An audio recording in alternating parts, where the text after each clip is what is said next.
Okay, here we are again. For those of you who are just joining us, this is Abolitionist Futures, Dreams, Designs, and Co-Creation. This is part of our Abolitionist Visions and Intersections Summit. This meeting is hosted by the American Library Association Social Responsibilities Roundtable.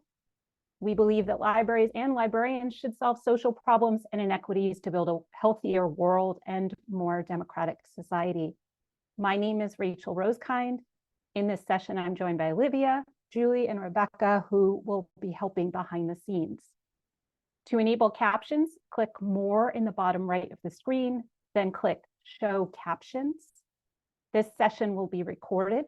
Recordings will be available on our website early April.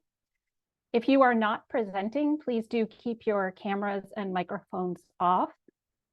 Please also be respectful and extend care and compassion to yourself and others. This includes using person-first language when posing questions or sharing information. Please refrain from using dehumanizing language such as prisoner, convict, or ex-con, and instead use language that emphasizes the personhood of these populations, such as incarcerated person, justice-involved individual, or justice-impacted person, for example. Please use the Q&A section to post questions. We will certainly have time for questions, and reserve the chat to relay any tech issues, resource share-outs, or appreciation for our panelists. You can pop your questions into the Q&A as soon as you have them. You do not need to wait until the end to do so. And with nothing holding us back from starting our presentations now, I would like to introduce our panelists, Marissa Gutierrez-Vicario, Sophia Shaufan Ostrin, Leland Marzell, and Natalia Ravello. And they will share more about who they are and what they do. Welcome to all of you. Thank you so much for having us and this opportunity to present with you all. I'll introduce myself in a second. I also want to just acknowledge that I came in towards the end of the last panel and just wanted to recognize the voices of folks sharing their stories and their truths. And we're excited to add on to the conversation, but acknowledging also the other folks who have helped build as we continue to build this idea of imagining liberation and libraries as catalysts for abolition. So thank you for having us. Very quickly, my name is Marissa Gutierrez-Vicario. I use she, her pronouns. I'll talk a little bit about my work as it relates to my new colleagues and friends, a part of this panel, but I run an organization called Art and Resistance Through Education, and we work with young people to use art as a way of envisioning what the world that we could look like, and part of that includes an abolitionist lens. I also work as a doctoral fellow at Columbia University and working with the Initiative for a Just Society. So all of these parts create who I am in the work and the abolitionist lens I'm learning as part of this journey. So I'll pass over to my new friends and colleagues. Thank you again. Thanks, Marissa. So we've got some folks here from Co-Locate Design as well. And our practice as a nonprofit is really working to dismantle privilege and power within the design professions in order to be able to build towards racial, social, and cultural justice. So basically, one of our real desires in the world is that our communities are able to create the spaces and futures that we need and want to see. So with that, I'm going to pass it to Leland, who is also from Co-Locate. Good evening, everyone. My name is Leland Marzell. I am part of the Co-Locate team from New Orleans, Louisiana. I'm actually part of the operations team for Co-Locate. So we have people that are from every different part of our team. Like Marissa, I am actually still working on my school practice as well. I'm in my last semester of law school at Loyola University in New Orleans, focusing on housing justice and reentry. So I'm just going to give a brief little zoom out really quickly on our problems with mass incarceration. We look at incarceration, We know that it has continued from the old practices of slavery, and we know that the 13th Amendment and its loophole has allowed for continued enslavement of people, and it's allowed for this continued enslavement just under a different name.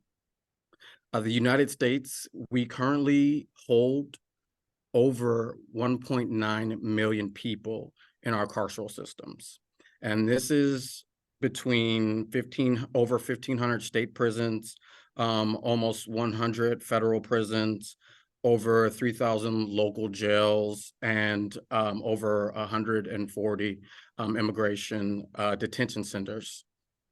The criminal injustice system, and I do appreciate that language that was put in the chat a little bit earlier, because that's exactly what it is. It is an injustice system. The criminal injustice system is basically a catch-all for when all other services fail. And this includes when services as far as like our education, as far as our housing, as far as employment, as far as healthcare, just everything within our economies. When those services or the lack thereof, when those fail, that's where our criminal injustice system steps in. Zooming in a little bit, because again, I said I am in New Orleans, Louisiana, and Louisiana is the mass incarceration capital of not just the United States, but it is the mass incarceration capital of the world. And we have the highest rates of mass incarceration per capita. When we look back and look at the historical placement, all of the jails and prisons that are currently located in Louisiana are all located on the land of former plantations. So this is, we all know, where Black people were enslaved at one point in time on these plantations. And now through incarceration, through this criminal injustice system, people of color predominantly are still enslaved in these spaces, and it's just enslavement under another name. Louisiana specifically is home to over 230 jails and prisons. So we have 230 jails and prisons, but we only have 42 college and universities. This means that we have 5 times more jails and prisons than we do higher education facilities. And the slide that you see right now, it shows Louisiana and a little bit of our ranking. But just within 2023, just released, Louisiana was ranked the 50th state to live in. So it was the #1 worst state to live in. When we look at all of those and we break that down a little bit more, Louisiana sits at the very bottom for all of its services. It's number 46 in education, 45 in healthcare, 49 in infrastructure, number 50 in economy, and it's at the very, very bottom for safety. And that just goes to show how, the lack of services, we are at the very bottom for all of these lack of services, but we are at the very top when it comes to incarceration. And again, not just in the United States, but in the entire world. And that just goes to show as well, with the amount of incarcerated people, currently incarcerated people, and the rates of incarceration that we do have, if incarceration did equal safety, then Louisiana would be the safest place in the world. But that is not the case at all. So we all know that everyone has a different idea of what abolition is. So we would like to invite everyone within the chat to give a little brief definition of what abolition is to them, after just a few of the facts that I've just quickly spewed out for you all. Y'all take a little time to do that.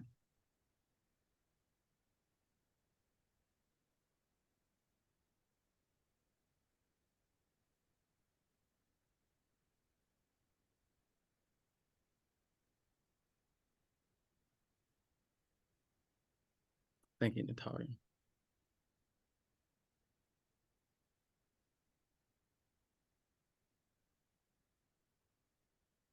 And as you guys fill the chat room with those, we're going to move on and we're going to briefly go over what abolition means between our partnership and what it means for Collocate and what it means for art, and going from there.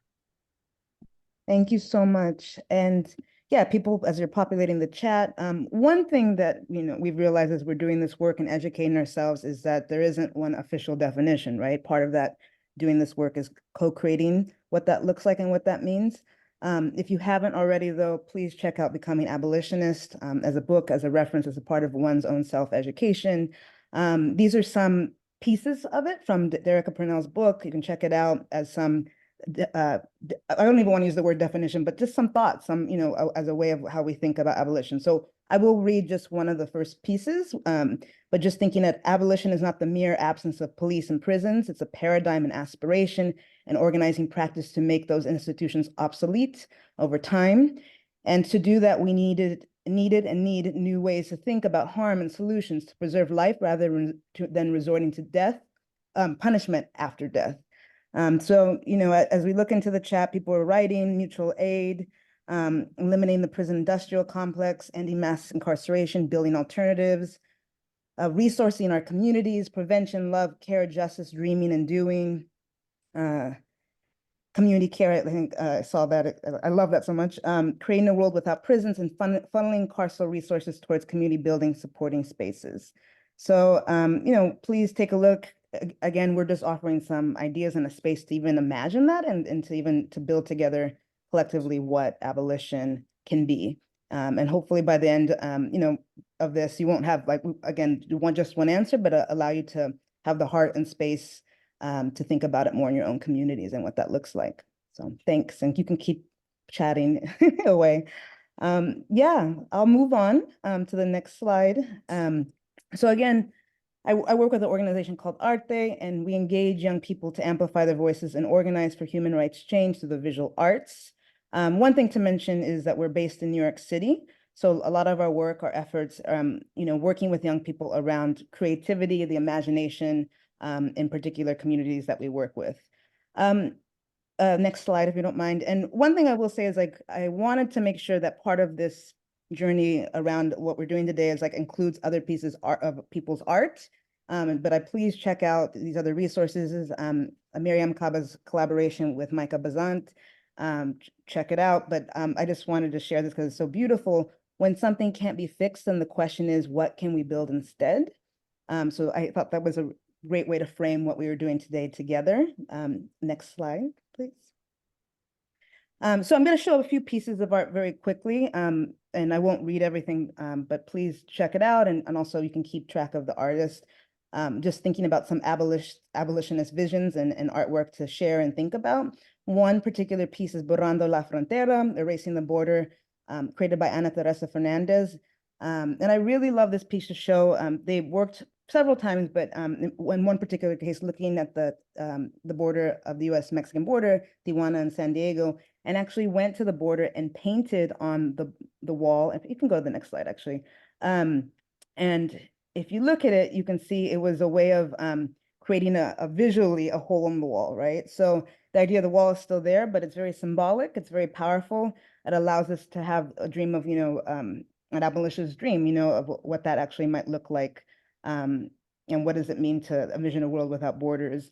Next slide. Yeah, you can take a look. So again, it served as a reminder of what the beach once looked like before the border and what it could look like without the intervention of a border. And just again, regardless of how people feel about that, I think this idea of using art, the imagination to give us even the possibility of dreaming an abolitionist vision. So next slide. One other particular art I want to share too, if folks are familiar with Rikers in New York City, one campaign that was done several years ago was the See Rikers campaign by students at Parsons.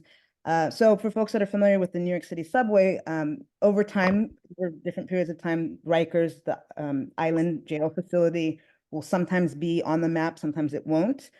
So during a period of time when Rikers was not on the map, and the people that the incarcerated folks that lived there died there, and the idea was that as you're on the subway, they would take stickers and put them on the subway maps with it says Rikers is here. So this idea to bring attention to the space And the other thought is like, we can't even imagine or an abolitionist future if we're not even talking about something that exists, right? So this idea of bringing attention to the torture and the human rights abuses at Rikers in a very, again, imaginative way, bringing attention to the harm that has happened as a first step to trying to eliminate that and close that.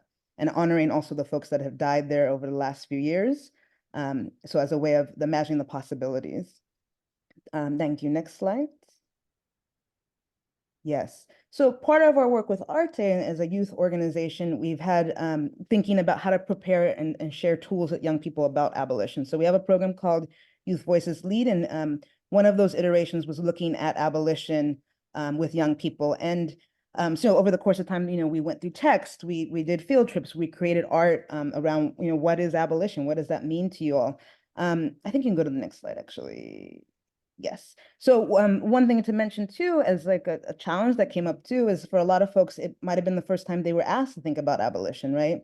One student shared with us that for them, abolition meant like getting rid of the police in their community, but for them, walking home at night, that they felt unsafe without that police. So we talked about what does that look like if we do, what does community care look like? What does it mean to be able to walk the streets as a young person of color safely, right? So, and if we are advocating for a different future, what does that community care actually look like? So that was something for the first time, giving a space for young people to think about what abolition practically means in their community. I think was a learning moment, and also gave me a chance to think a little bit more about how do we introduce these concepts to young people, right? This other piece here you'll see are some student artwork around the Universal Declaration of Human Rights. So we created some zine work with students, and they were able to again, reimagine, rethink about their communities using the art form of zines. One piece was looking at solitary confinement and for them to grapple with that and what that meant. And this other pieces you'll see is thinking about like using the metaphor of flowers or plants and all the things that we need as a part of abolition to help communities grow. So you can see there. One last piece, actually, I think we can move on. Yeah, thank you. So as thinking about this space of libraries and thinking about cultural spaces, libraries being the place where, like non-transactional, right? You don't have to pay to go in. It's free, it's public. We also acknowledge that in New York City, the libraries are losing funding and on Sundays they're closed. So recognizing, libraries as physical spaces in terms of of liberation and allowing, and anyone is invited to be in. These actual particular art pieces that you see right here, they're very special just because they were actually created in conjunction at a public library in Brooklyn. And we asked community members, many of them for the first time, to think about, what do you think of human rights? What are human rights? What human rights do you have? And what human rights do you feel like you don't have? So we worked with various members of the community. They came out, they showed up, and they were able to create pieces of artwork. Again, like I said, as the first time of being able to say, like, actually, these are the rights that I don't feel like I have in my community, and being able to do pictures of it, being able to have conversations around gentrification, about food insecurity, about, young people who are being policed, and especially young people of color. So all the different ways that, we're channeling creativity, creating spaces within actual physical public spaces that we believe are abolitionist in many ways. So yeah, that's just a quick overview of our work and how we're thinking about how do we present this concept of abolition to young people, and how we use art as a way to grapple with those issues.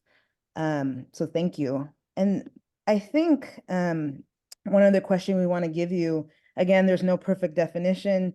This is just a way for us to brainstorm together. But in the chat, thinking about how might libraries as community spaces create abolitionist knowledge and abolitionist imagination? So yeah, in the chat, if you want to take a few moments to just think about and brainstorm, and you can continue as we go on our process, that would be great. But again, how might libraries as community spaces create abolitionist knowledge?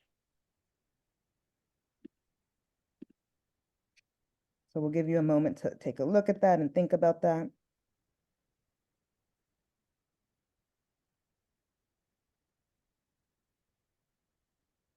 Thanks.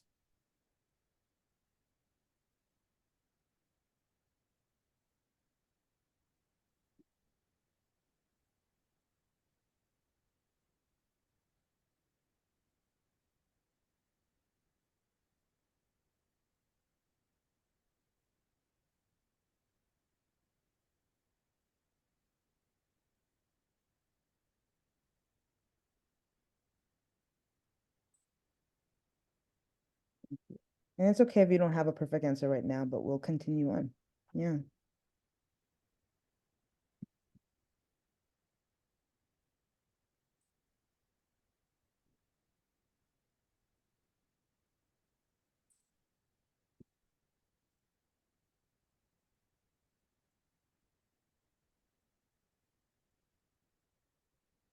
We're seeing too in the chat as community spaces where people can engage with their neighbors, encourage people to look out for each other rather than rely on the police, and having an abolitionist section. Ooh, yes.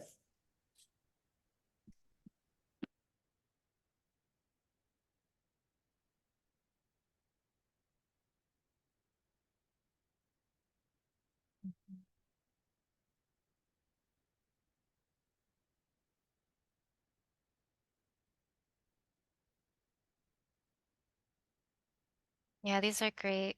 It's like both a recognition that we actually are able to build better futures through our connection and care to each other, as well as like the knowledge that is put out in space and like what we are aware of. I think even just like being inspired by some of the art that Marissa shared earlier, like having this abolitionist section in a library um, could consist of quite a few ways of telling those stories. I'm also seeing public programming pop up, book clubs, readings and combos. These are all great. I'm going to move us into our next section. So my work at Colocate is actually as an architect. And so before jumping into a library example, I did want to give you all a view into an imagined future that was created by a group of folks who were formerly incarcerated, who are really incredible organizers who shut down a jail in St. Louis and really imagined a different future for themselves. So this is the workhouse. And as you might imagine from that name, it has a history of people who were originally put into forced labor, who would work in the mines in St. Louis in order to pay off debts. And sometimes those debts only amounted to a few cents, but they would be working for months or years. This practice of forced labor actually ended, but the jail up until 2019 was still essentially a debtor's prison. 99% of the inmates there had never been convicted of a crime, but were spending an average of 200 days in inhumane conditions, waiting for trial or release. Um, the really incredible organizers that I was talking about closed the workhouse, as well as Arch City Defenders. They did get the jail shut down in 2019, and at that point, the city of St. Louis invited a process for residents of St. Louis to reimagine what the 30 acres of land would be used for. And I need to be specific that we were reimagining a post-carceral future. It was not a redesign of the jail. It was what comes after we get rid of the jail and create something better that community wants to see. So on the next slide, you'll get a peek into this vision, really working with community. The vision was really to imagine a future without incarceration, and what do we need in order to eliminate the root causes of incarceration. I think sometimes people think abolition is just getting rid of jails and prisons. We often also hear a response to that, like our cities would be less safe if you're putting more people out on the street. But what we see here is actually a vision of a future that is safer through stabilizing of communities.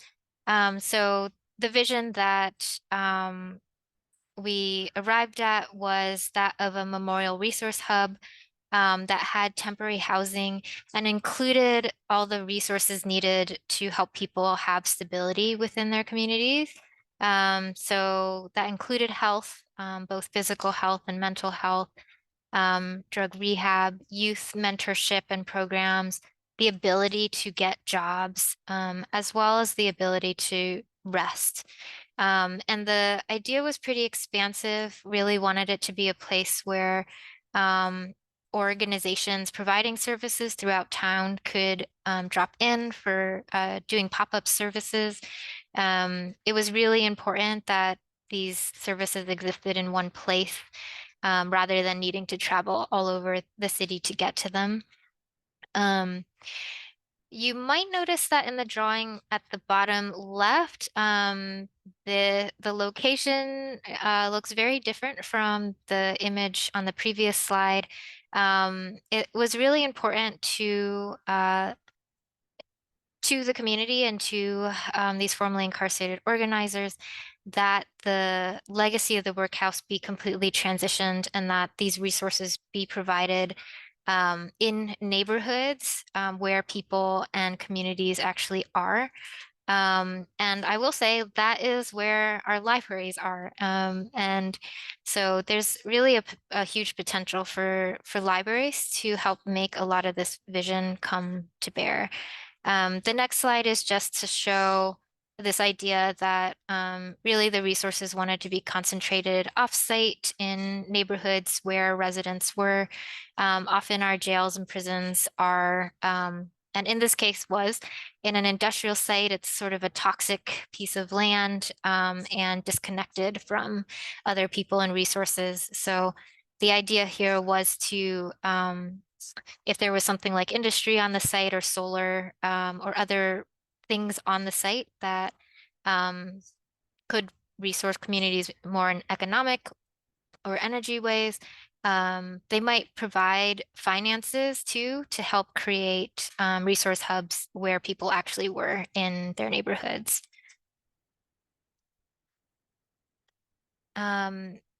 So yeah, this just starts to give us a vision of how spaces can support abolition. Again, something that I really believe libraries can do. And I'm gonna kick it over to Natalia to actually take us into thinking about library spaces. Hi, I'm Natalia Reolarota. I'm the third member of Collocate. I'm a designer, and yeah, most of my work is just thinking. No, I'm just kidding. Thinking, designing, and practicing. It's a lot to it. But first, I want to go back to a little bit historically. Historical places of gathering have served as spaces for imagining new futures, planning revolutions. So there's a reason why public places and the ability for public gatherings are diminishing throughout the US and the world. Removing access to or restricting the use of public spaces has been a means of controlling and reinforcing existing power structures. So one example I like to use in terms of how design has done some of this work is what's called the Haussmannization of Paris, which was seen as like this huge modernization of Paris. But what they really did is they took away these smaller interconnected streets, which previously have helped Parisians revolt against the government by creating barricades. So if you've seen Les Miserables, that was it. But when they turned them into giant boulevards, this prevented further uprisings. So it was masked under this idea of modernization and bringing more nice spaces for the masses, but really it was a way for them to prevent gatherings and revolts. And another example that's also very tangible is after the Arab Spring in Egypt, the government has prohibited public gatherings in Tahrir Square because that was a space that really helped keep the revolution alive. So there's a reason for all this, but unfortunately and fortunately, libraries are one of the few public spaces that are left in the United States where you can freely gather, as Marissa mentioned, free of necessary of capital exchange and welcome into a lot. So ideally, libraries are a place that allows for an exchange between people without the need for that privilege or prerequisites to enter and use the space and its resources. So therefore, we're looking at libraries could be observed as a tangible expression of how we can co-create abolitionist spaces and of a budding abolitionist space in itself. But as we all know, abolition will not happen overnight. It is also not a defined road plan to or of, and we have to imagine it and we have to do it together. And working towards an abolitionist future requires a lot of imagination. It requires thinking of ways of living outside of what we know, of experimenting with new ideas, and in seeking different perspectives. Libraries provide access to those ideas and to those perspectives, both tried and not yet tried.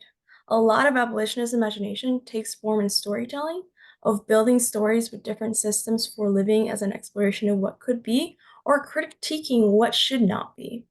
And libraries not only provide access to these stories, but they also bring together those different perspectives. So this is a perspective I would like to live in, like plant people, but in that connection to the earth. But seeing art and seeing libraries and storytelling is one way of practicing abolition. And also looking at co-creating spaces. So how we use the space is just as important as the existing of the space itself. We see this in how we design spaces through design justice at Collocate. We acknowledge that design alone cannot be a liberatory practice on its own, and that abolition is more than just the removal and the creation of new spaces devoid of carceral logic. It is a cultural shift where we collectively need to agree on the how we care and value each other, and then the space can be a means through which we reinforce and practice those values. So a quote we usually use at Collocate is that for nearly every injustice, there is an architecture, a plan, a design built to sustain it. In that same vein, we see how design can be used to sustain values and societal structures. Now we just need to change those design and spaces. So how we see lawyers can provide a space to practice abolition, but also the way that they're currently designed at sometimes depends on places of safety and reinforce carceral values and characteristics, which leads us to a question that we've been asking for a project that we had, and I'll let Sophia frame that question.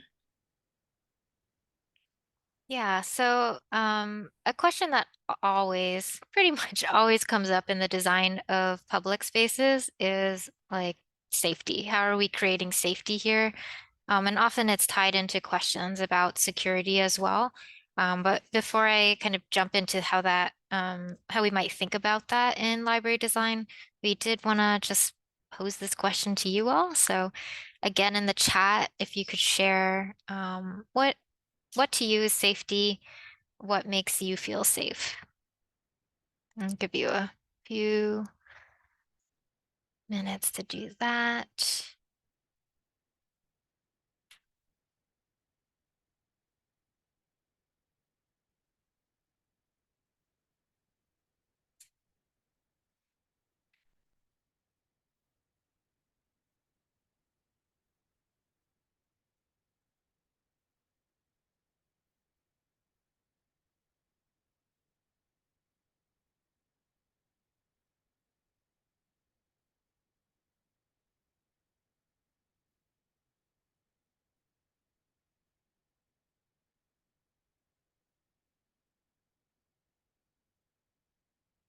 All right, community and family, trust and autonomy.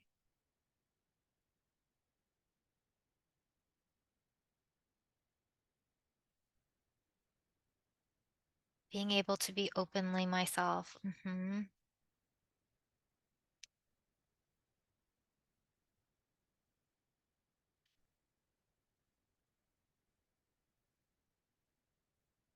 Yeah, seeing a lot about just being able to be myself, be with my people, feel welcomed. Also having basic needs met, absence of violence. Yeah, these are great. Yeah. Working with public libraries, I've done worked on libraries both in the Portland, Oregon area, where I am right now, and also kind of in the Boston, Massachusetts area. And I'm very aware that libraries end up seeing most of the trauma that we experience in our cities, partially because it is one of the only public spaces that's really meant to be accessed by anyone of any socioeconomic situation. So I love all of your visions of safety. I also know that in library design, the conversation often turns a different way, which is towards more towards security and kind of what Marissa mentioned earlier with folks sort of defaulting to like, well, I feel safer when I have things like security gates or cameras or guards or surveillance in general. And it has been actually pretty refreshing working with library staff who have been questioning this already, and like what does safety look like in a place that we really want to look like a public space. Yeah, many people think of our carceral systems as really only being the jails and prisons. But what I've seen as an architect is that the carceral system is actually a societal mindset around how we perceive criminality and crime, including as we're designing library buildings. So something that we are often encouraging institutions to think about is just that with increased surveillance, that also means that the communities who have been impacted the most negatively by surveillance or by policing, often that means that the space is no longer as safe to access for them, and it can disproportionately impact Black and Brown communities, and kind of mess around with this idea that a space is truly public and open to all. So the next slide actually shares a quote that is really asking us to shift our understanding of crime and ask what safety would look like instead. And I really love this quote. Basically, thinking about if we shift from thinking about crime as individual actions, to actually thinking about more ancestral understandings of transgressions as a symptom of society's shortcomings and what we haven't actually provided to each other. So I think actually a lot of what you all put in the chat around communal safety and like how we're caring for each other really starts to get to this. So the next 3 slides, we have start to get into one particular library. So this is the Midland Library. It's part of the Multnomah County Library System in East Portland. It's part of Portland that's been really under-resourced for communities that are otherwise rich in identity and culture.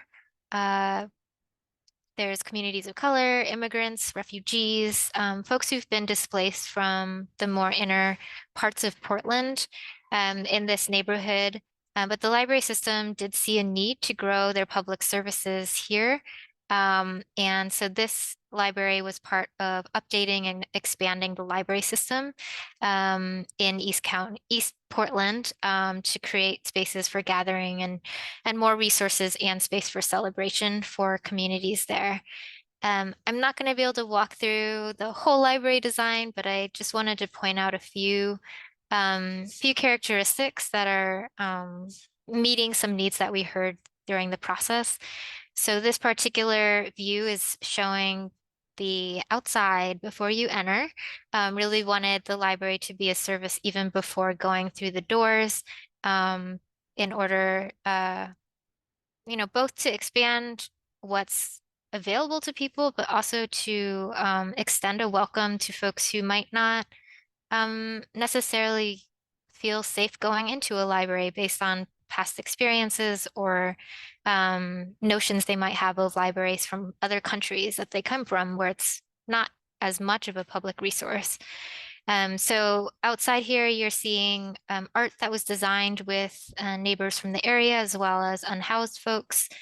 And it's greeting on a large plaza for events that's actually sized to be able to hold tents for community fairs and festivals. So there's space for eating. Also, it supports the library's ability to distribute food, something that it has been doing but hasn't been as easy with the rain we get in this area. It's always raining. So providing protection from the rain to be able to better service people out the doors. And then the parking off of this plaza is also made with power and water hookups so that there can be things like service vehicles for shower trucks or other just pop-in services and provide flexibility over time. The next image moves into the library. This is the community art gallery. And I just loved some of the examples of art that Marissa showed earlier. because the ability for community members to actually create and show knowledge and explore through art is a big part of what we heard people wanted in this library. So it's an art gallery that's not highly curated by some art curator, but it's a place instead for community members to be able to create and distribute their own knowledge and also to learn from each other. So a space like this could be a space that people would be able to tell stories that would otherwise go untold. Could be a space to explore, similar to how Art Day works with youth to explore topics.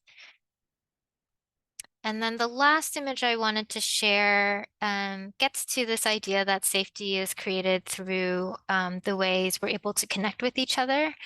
A lot of folks, particularly from the communities of color in the area, specifically asked us to design seating that was communal or collective seating, rather than just having more individualized seating, which is what they had been used to seeing previously. And so this space was designed with some of those cultural communities. It draws into the idea of circles as a significant form for some of those cultures, both as a shape, but also like how people orient themselves with each other.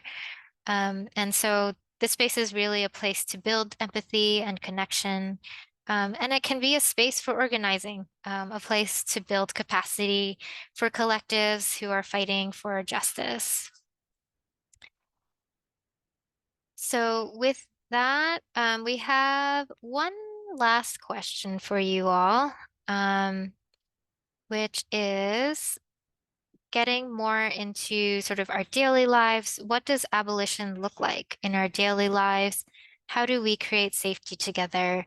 And I would ask you to maybe reflect on this personally as yourself, like your daily life. What could abolition look like? Something you might do in your own world, or move forward.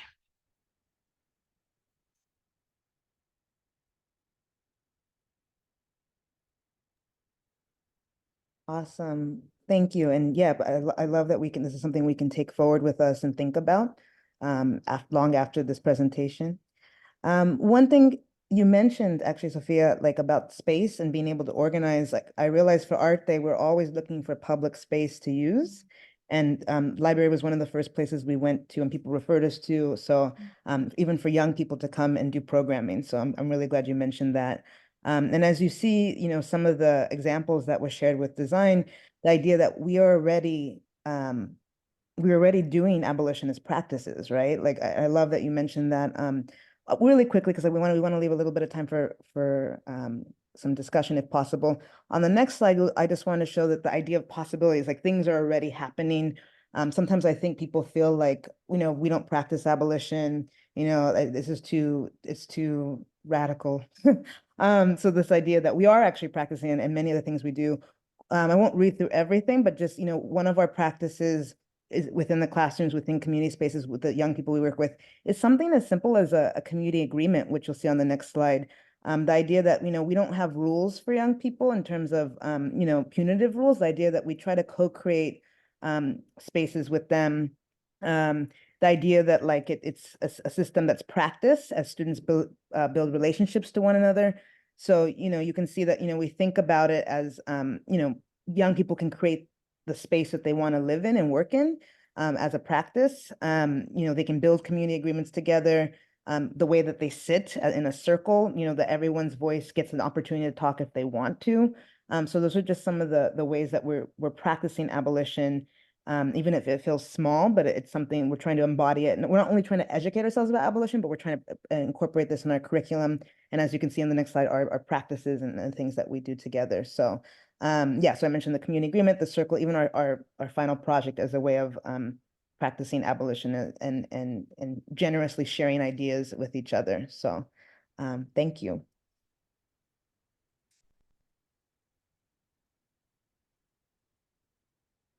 And also people referring to the chat as well and seeing what people have come up with.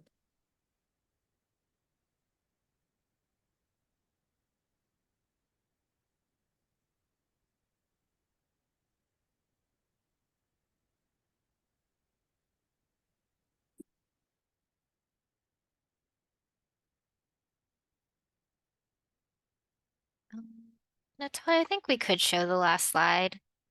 This was a optional slide, but it's something I pulled just from like having done engagement around libraries with community members, and found that community members often have just like a much more vast and broad sense of like what the opportunities in libraries are.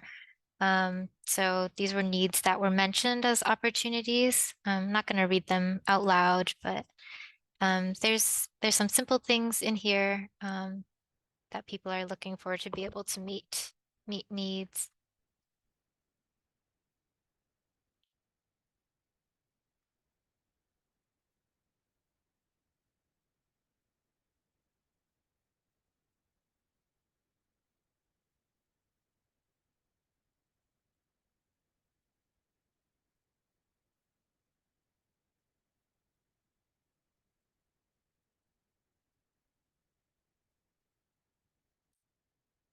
Mm.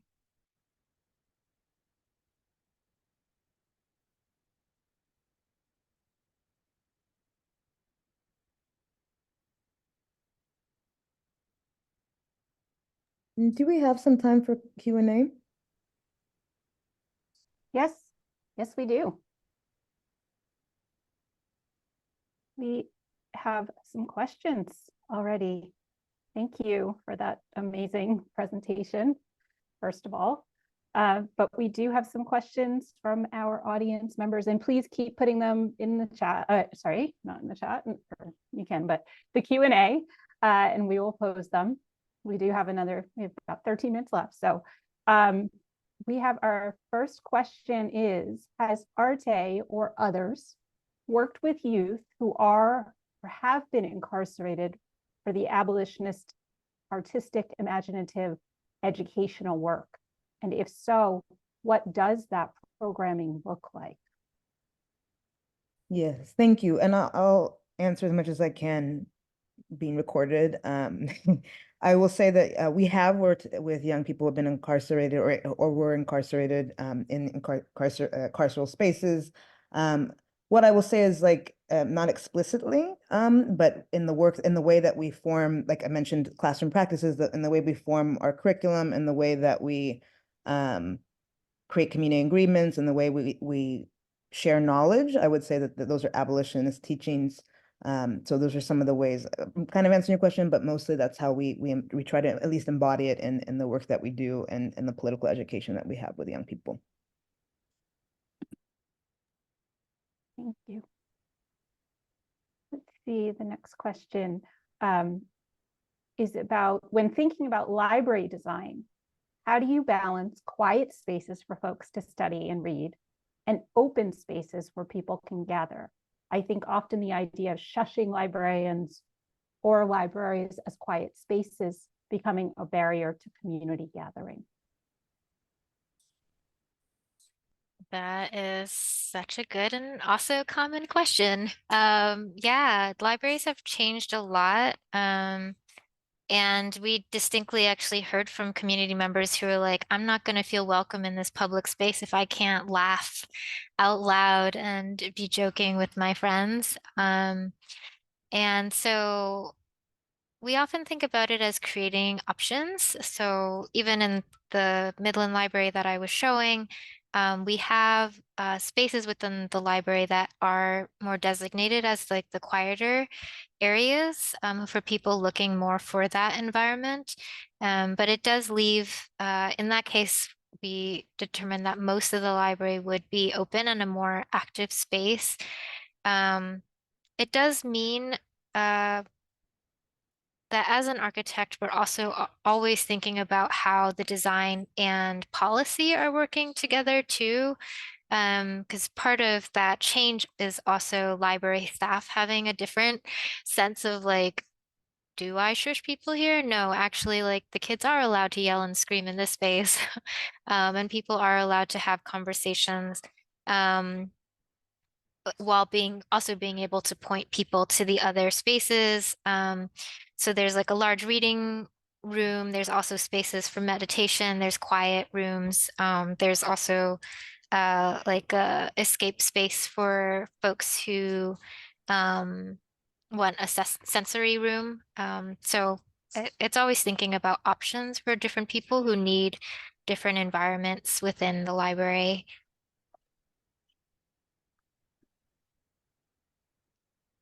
Thanks. I also just wanted to know, it's kind of interesting. It made me think about how a lot of the libraries, the more modern libraries, a design trend is kind of that open, airy space with less kind of chopped up spaces. And what I've heard from some people really like that openness and airiness. And then there are other populations, though, who feel like it's a little bit like surveillance state. And I've actually even heard that from library staff who prefer that because they can kind of be all eyes on things at all times.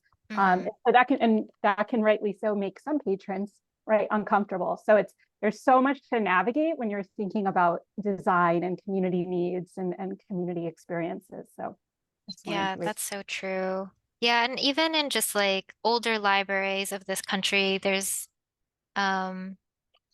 often been this norm where like the libraries are large and grand and there's big stairs and you come in and it's like huge. And we've heard that that can be intimidating to a lot of folks. And so, yeah, this sense of like, what is the scale of space? Again, I always lean into like actually providing options and just always making sure we're thinking about like who the folks are who have been most left out of design and marginalized in design and making sure we're considering that perspective as well.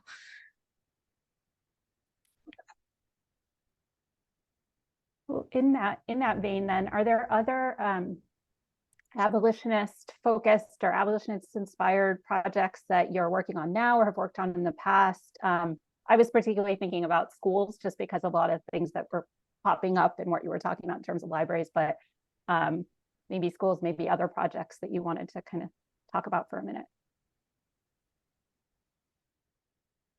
We've got a lot of projects.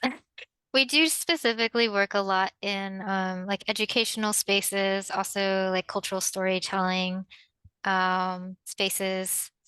And I don't know, Natalia, I'm actually curious if you'd want to share a bit. Yeah, I mean, one of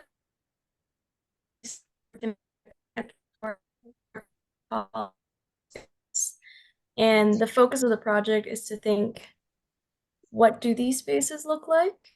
A lot of the don't want or but we think what as an alternative. Natalia, I think you're breaking up pretty badly. Maybe if you turn off you want to turn off your video and see if that helps sometimes. Is it better? Yes. Oh, it's on a roll. Okay. I don't know how much you got it, so I'll start over. So working on a project called Abolitionist Spaces, and it deals with thinking of like what comes after, or what do these spaces look like? A lot of abolitionist thinking is focused on what we don't want, or getting rid of prisons, or using even the word alternate to policing. But as I was saying in the part of the presentation, is sometimes we have to imagine things beyond what we know. And thinking of alternate systems could end up in repetition of system under a different name or under a different uniform, but still using the same idea of policing, surveillance, controlling. So that's kind of what we're exploring in this project. We're in the beginning phases, so we're doing a lot of research in abolitionist theory. Like I said, it's not like a one end all solution, and all the theories have different perspectives on what it looks like and as a practice. So we're looking at all of those and kind of creating visuals and spaces that are a result of these different perspectives. So it's still in its beginning phases. We were going to culminate it into a gallery space with an exhibition and some guides or something that you can take away with. It should be opening sometime at the end of this year in New Orleans. So we're excited about that. We're excited about that journey. Leland's working that project with us. I mean, everyone in the team is working on the project, but Leland and I think Amina, who's also here in the audience, we'll be working on that very focused on for the rest of the year. So we're very excited. Sounds great. And like you said, very exciting. Thanks for sharing. Let's see, do we have any more questions from the audience? Check and see if any have come in. Nothing else has come in. All right, Marissa, may I pose a question just more broadly about your work with youth, and just what are some of the kind of consistent things that you're hearing and learning, not necessarily just focused on abolitionism, but what's showing up for youth in the spaces that you share with them? Yeah, thank you. And some of them are kind of not surprising. And what I mean is like, we just also started a program called the Youth Voices Lead Immigration. And we realized that now we incorporate abolition into all of our different iterations of the program. So it is a training program for young people, usually 15 to 18. So they use artivism, art and activism to learn about particular like issues. So one of those, of course, was Youth Voices of the Abolition. And with immigration, I think we're realizing that just the power of the narrative, the storytelling, young people being able to talk about their identities, some of them are first generation, second generation, third generation immigrants. So we're seeing that like being able to connect and bond over this is something that's really powerful. So nothing unusual, this is what happens when you bring people in communal spaces, right? So that's one thing that we're noticing. And yeah, and I think, also like I think young people being more interested in questioning institutions. I always kind of joke just the sophistication of young people, like compared to when I was an activist growing up, right? We're seeing, yeah, just the way that like so many young people, because of obviously the internet, but the use libraries, things like that, like being able to have a base information that I think I as an activist didn't have or didn't think about. So, we're seeing like a lot of the conversation is much more rich, and again, it's also very, as you would expect too, like young people really, really wanting to even to be active in their communities, to see change, to not just, we're also hearing young people who are like, we don't want to use social media, be performative, right? We want to create something concrete. So we're seeing that, and that's always been kind of a thread of our work.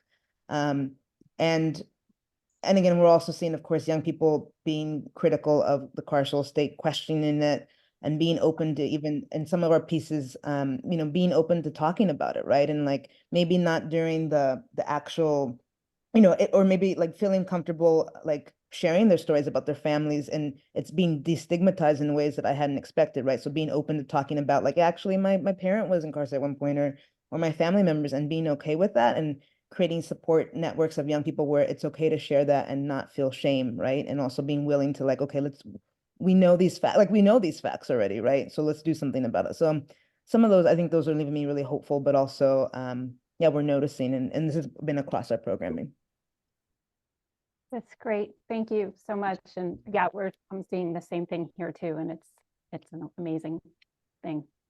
Okay, moving right. I think we have time for one more question, which we have, so I'm going to pose it.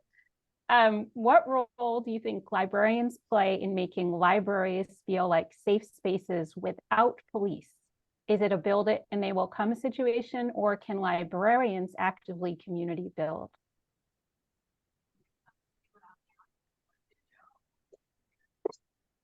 It's one of those questions I almost want to just like pose back to this audience. I don't know if there's anyone who would take me up on that. Well, we have just gotten through hours of we've gone through hours of programming, so you might also be hitting the fatigue wall right now. But one thing I'll quickly say is we did a workshop, I totally forgot to mention, at the library, and the young person that we work with was the one that connected us and made that connection. So she was like, what, I know a place. I actually made fun of her. I was like, look at you with all your connections. She's like, this is my local library. I want a workshop. And she made it happen. So that librarian was the one who gave the materials, the space, and also just help publicize it. So that was incredible. I totally forgot to mention it, but like that's some of the work that we do, that young people could like build connections safely with someone, an adult they can trust, and then that they feel like they can bring the leadership. So It was really inspiring. Yeah. Thank you for making me remember that. I agree. Libraries can absolutely actively community build. Actually, before I started co-locate here in Portland, I was doing a Artivist initiative where we were hosting mask making workshops during COVID with communities impacted by racial hate. And actually just like making space for communities of color to gather, talk about their experiences, and then design to affirm ourselves. And that was done in partnership with the library here as well. And so I just see a huge potential for places like libraries to make space for conversations, to gather people. And yeah, you can have tough conversations. You can also have joyous, creative conversations through creating together. So for sure. Yeah, thank you. And it's creating, physical space, but also that like discursive and metaphorical space, right? And so it's doing all of those things at the same time, and libraries hopefully can do that. Some are doing it great and some can do it better. So thank you for your work on the front. And thank you for putting together your presentations. I really love how you all went together and it flowed beautifully.